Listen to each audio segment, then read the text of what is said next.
ഈ ജെൻഡർ റോളുമായി ബന്ധപ്പെട്ടുകൊണ്ട് ഒന്നുകൂടി ആവർത്തിച്ച് പറയാണ്, ആണിനെയും പെണ്ണിനെയും അവരുടെ പ്രകൃതം പരിശോധിച്ച് നോക്കിയാൽ തന്നെ അതിലുള്ള വ്യത്യാസം നമുക്ക് വളരെ കൃത്യമായിട്ട് കാണാൻ സാധിക്കും. ഒരു പെണ്ണിന് എന്തുകൊണ്ടാണ്, പെണ്ണിന്റെ ശരീരം നമ്മൾ പരിശോധിച്ച് നോക്കിയാൽ അതിലൊരു എക്സ്ട്രാ ഫാറ്റി ലെയർ കാണാൻ സാധിക്കും. അതിന് ഒരു വാംത്ത് കൊടുക്കാൻ സാധിക്കും, ഒരു ചൂട് കൊടുക്കാൻ സാധിക്കും. അതേപോലെ തന്നെ പിന്നെ പെണ്ണിന് മാത്രമാണ് പിന്നെ കുട്ടികൾക്ക് മുല കൊടുക്കാനുള്ള മാമറി ഗ്ലാൻസ് ഉള്ളത്, അതുപോലെയുള്ള ബ്രസ്റ്റ് ഉള്ളത്. ഇങ്ങനെയുള്ള കാര്യങ്ങളെല്ലാം സ്ത്രീക്കാണുള്ളത്.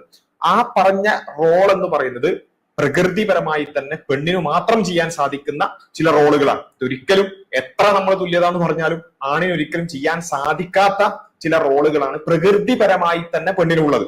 അപ്പൊ ഇവിടെ സംഭവിക്കുന്ന ഒരു വിഷയം എന്താ വെച്ചാൽ, പിന്നെ ഇതിന് ഇത്തരത്തിലുള്ള പ്രകൃതിപരമായി തന്നെയുള്ള വ്യത്യാസങ്ങളെ അണ്ടർമൈൻ ചെയ്തുകൊണ്ട്, അല്ലെങ്കിൽ അതിനെ റിജക്ട് ചെയ്തുകൊണ്ട്, അതിനെ നിഷേധിച്ചുകൊണ്ട് ഈ തരത്തിലുള്ള ന്യൂട്രാലിറ്റി എന്ന പേരിൽ ചിലത് അടിച്ചേൽപ്പിക്കാൻ ശ്രമിക്കുമ്പോൾ സംഭവിക്കുന്ന ഒരു കാര്യം എന്ന് വെച്ചാൽ, അവിടെ ഒരു പക്ഷെ അവർ ഉദ്ദേശിക്കുന്ന ഒരു തുല്യത എന്ന് പറഞ്ഞൊരു സംഭവം നടക്കും. പക്ഷെ അവിടെ അനീതി എന്ന് പറഞ്ഞൊരു സംഭവമാണ് കൂടുതൽ അവിടേക്ക് വരുന്നത്. തുല്യതയും നീതിയും എപ്പോഴും ഒരുപോലെ ആയിക്കൊള്ളുന്നില്ല.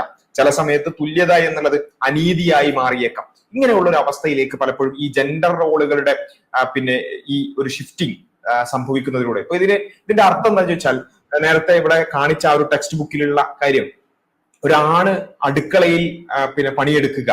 ഈ ആണ് അടുക്കളയിൽ പണിയെടുക്കുക എന്ന് പറയുന്നത് ഒരിക്കലും പിന്നെ ഒരു പ്രശ്നമായിട്ടോ അത് പറ്റില്ല എന്നോ അല്ലെങ്കിൽ അത് സാധിക്കില്ല എന്നോ അല്ല നമ്മൾ പറയുന്നത്.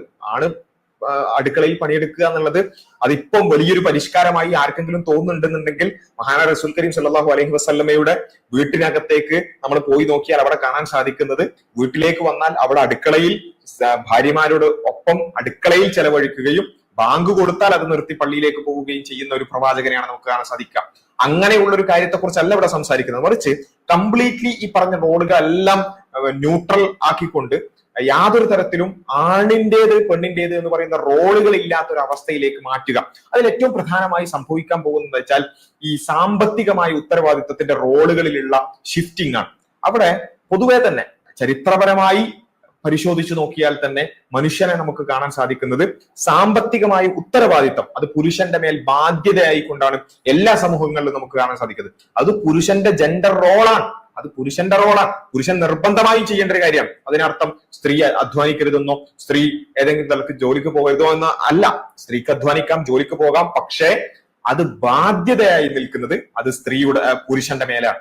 അപ്പോ ഒരു കുടുംബത്തിന്റെ സാമ്പത്തിക ഉത്തരവാദിത്വം പുരുഷന്റെ റോളാണ് എന്നുള്ളതിനെ നമ്മൾ പെട്ടെന്ന് അതൊന്നും ശരിയാവില്ല, നമുക്ക് എങ്ങനെയെങ്കിലും ഇക്വാളിറ്റി കൊണ്ടുവരണം, ന്യൂട്രാലിറ്റി കൊണ്ടുവരണം എന്ന് പറഞ്ഞുകൊണ്ട് അത് നമ്മൾ പകുതിയാക്കിയാൽ, അത് നമ്മൾ സ്പ്ലിറ്റ് ചെയ്താൽ, അത് പെണ്ണിനും നമ്മളത് ആ റോള് കൊടുക്കണം എന്ന് പറഞ്ഞാൽ സംഭവിക്കുന്ന കാര്യം എന്താണെന്ന് ചോദിച്ചാൽ, ഓൾറെഡി ഞാൻ നേരത്തെ പറഞ്ഞു, ബയോളജിക്കലി തന്നെ പെണ്ണിന് മാത്രം ചെയ്യാൻ സാധിക്കുന്ന ഒരുപാട് റോളുകളുണ്ട്.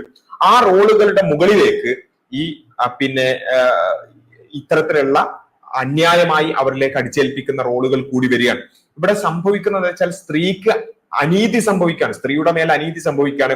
അവർ ഓൾറെഡി ബയോളജിക്കലി ചെയ്യേണ്ടുന്ന ചില കാര്യങ്ങൾ ചെയ്യണം. അതിന്റെ കൂടെ ഈ പറഞ്ഞ നമ്മൾ സമൂഹം അടിച്ചേൽപ്പിക്കുന്ന പുരുഷാധിപത്യ വ്യവസ്ഥ അടിച്ചേൽപ്പിക്കുന്ന ഈ ജെൻഡർ റോളുകൾ ന്യൂട്രലൈസ് ചെയ്യാൻ വേണ്ടി എന്ന പേരിൽ അടിച്ചേൽപ്പിക്കുന്ന ഈ കാര്യങ്ങൾ കൂടി ചെയ്യണം. ഇത് രണ്ടു കൂടി ആകുമ്പോൾ സ്ത്രീ പ്രയാസപ്പെടുകയാണ് ചെയ്യുക. അപ്പൊ ഇത് പക്ഷെ പിന്നെ പുറത്തേക്ക് വരുന്നത് എങ്ങനെയാണ്? അത് സ്ത്രീ വിമോചനം എന്ന് പറഞ്ഞിട്ടാണ്. സ്ത്രീയെ മോചിപ്പിക്കാൻ, സ്ത്രീയെ ഫ്രീ ആക്കാൻ എന്ന പേരിലാണ് ഈ പറഞ്ഞ ബേർഡൻ അവരുടെ തലയിലേക്ക് ഇടുന്നത്. അപ്പോ വളരെ കൃത്യമായി കൊണ്ട് ഇത് ഒരു റിയാലിറ്റിയുമായി ബന്ധപ്പെട്ട് നിൽക്കുന്ന ഒരു കാര്യമല്ല. ആണും പെണ്ണും വ്യത്യസ്തരാണ്.